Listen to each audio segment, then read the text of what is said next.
مکہ شریف کی محبوب ذیشان صلی اللہ علیہ وسلم کے ساتھ ایک اور مناسبت یہ ہے کہ اللہ پاک کی سب سے پہلے عبادت ہمارے محبوب صلی اللہ علیہ وسلم نے کی، پیارے آقا صلی اللہ علیہ وسلم نے عبادت کی۔ حدیث پاک میں ہے نور خدا احمد مصطفیٰ صلی اللہ علیہ وسلم کا نور سب مخلوقات سے پہلے بنایا گیا۔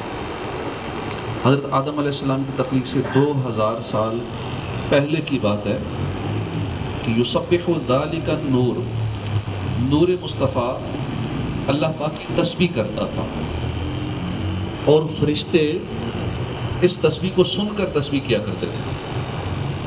پتہ چلا کہ سب سے پہلے فرشتوں سے بھی پہلے اللہ کی عبادت پیارے محبوب صلی اللہ علیہ وسلم نے کی ہے۔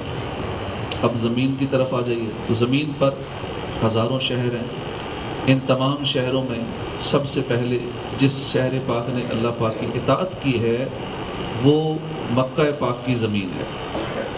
قرآن کریم میں فقال لها وللارض ائتیا طوعا او کرها قالتا آتینا طائعین، تو اللہ نے اس سے اور زمین سے فرمایا کہ دونوں خوشی یا ناخوشی سے آ جاؤ۔ دونوں نے عرض کی کہ ہم خوشی کے ساتھ حاضر ہوئے، یعنی اللہ پاک نے زمین کو پیدا فرمانے کے بعد فرمایا اے زمین اپنے اندر کے خزانے منافع باہر نکال دے۔ اس وقت ساری زمین نے ہی ادب سے عرض کیا اے اللہ پاک میں حاضر ہوں، مگر زمین کے تمام خطوں میں سب سے پہلے جس خطے نے لبیک کہا تھا وہ مکہ مکرمہ کی زمین تھی، اس لیے اللہ پاک نے اسے حرم قرار دیا۔ مکہ پاک کو پیارے محبوب کے ساتھ یہ چند طرح کی مناسبتیں حاصل ہیں، اور بھی کئی نسبتیں ہیں، چند عرض کی۔ شاید یہی حکمت ہے کہ آپ صلی اللہ علیہ وسلم کی پیدائش کے لیے اللہ نے اس شہر کو منتخب کیا، مکہ مکرمہ کو۔ لا اقسم بہذا البلد، فرمایا کہ مجھے اس شہر کی قسم، وانت حل بہذا البلد، جب کہ تم اس شہر میں تشریف فرما، یعنی اے محبوب مجھے اس شہر پاک کی قسم ہے کہ یہ شہر آپ کے قدم چومنے کے لائق ہو سکا۔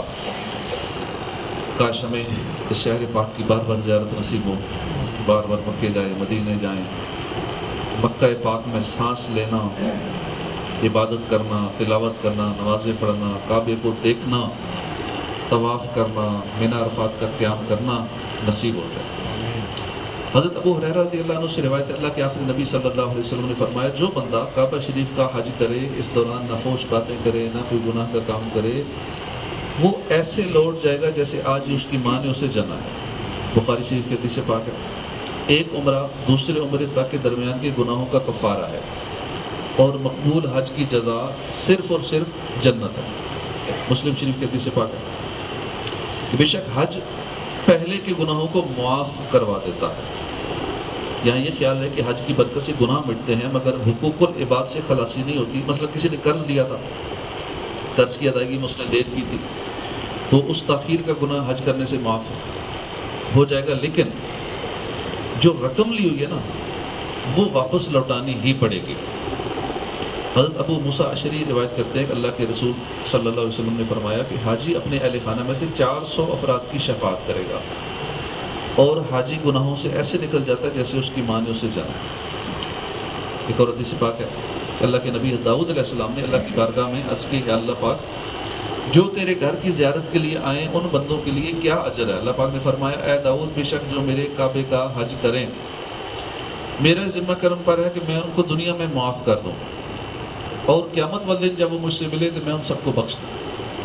اللہ کے رسول صلی اللہ علیہ وسلم نے فرمایا جب عرفہ کا دن ہوتا ہے اللہ پاک فرشتوں کے سامنے فخر فرماتا ہے، ارشاد ہوتا ہے اے فرشتوں میرے بندوں کو دیکھو کہ وہ پراگندہ حال ہے، بکھرے بالوں کے ساتھ دور دور سے آئے ہیں، میں تمہیں گواہ بناتا ہوں کہ بے شک میں نے ان کو بخش دیا۔ فرشتے عرض کرتے ہیں اے اللہ پاک ان میں گناہ گار بھی ہیں، تو اللہ پاک فرماتا ہے بے شک میں نے ان کو بھی بخش دیا، گناہ گاروں کو بھی بخش دیا۔ امام ابن جوزی فرماتے ہیں کہ ایک عاشق رسول تھا، اسے بڑا شوق تھا حج پہ جانے کا، 3 سال تک مسلسل حج کے لیے دعائیں کرتا رہا، گڑ گڑا کر عرض کرتا رہا، 3 سال مسلسل دعائیں کرتا رہا لیکن حسرت پوری نہ ہوئی۔ 4تھے سال حج کا موسم تھا، دل میں حرمین شریفین پہنچنے، کعبے کی زیارت کا شوق پروان چڑھا، تڑپ تڑپ کر اللہ کی بارگاہ میں دعائیں کی، اب کرم ہو گیا۔ ایک رات جب سویا تو سوئی ہوئی قسمت جاگ اٹھی، آنکھ لگی تو دل کی آنکھیں کھلی، پیارے آقا، بگڑی بنانے والے آقا ایک عاشق رسول کے دل کی حسرت کو پورا فرمانے کے لیے خواب میں تشریف لائے۔ حضور نے اپنے عاشق کو فرمایا کہ تم اس سال حج کے لیے چلے جانا۔ اب حج کی خوشخبری یوں حضور کی زبان سے سنتے ہی اس عاشق رسول کی آنکھ کھل گئی۔ باقاعدہ سے حج کی اجازت مل چکی تھی، اس کا دل خوشی سے جھوم رہا تھا۔ پیارے آقا کی میٹھی میٹھی آواز اس کے کانوں میں رس بول رہی، بڑا خوش تھا کہ حج کی اجازت مل گئی۔ لیکن اچانک یاد آیا اجازت تو مل گئی لیکن پاس تو پیسے تو ہے نہیں، جاؤں گا کیسے، اسباب نہیں۔ بس پھر غمگین ہو گیا۔ دوسری رات پھر حضور صلی اللہ علیہ وسلم خواب میں تشریف لائے، پھر فرمایا تم اس سال حج کے لیے چلے جانا۔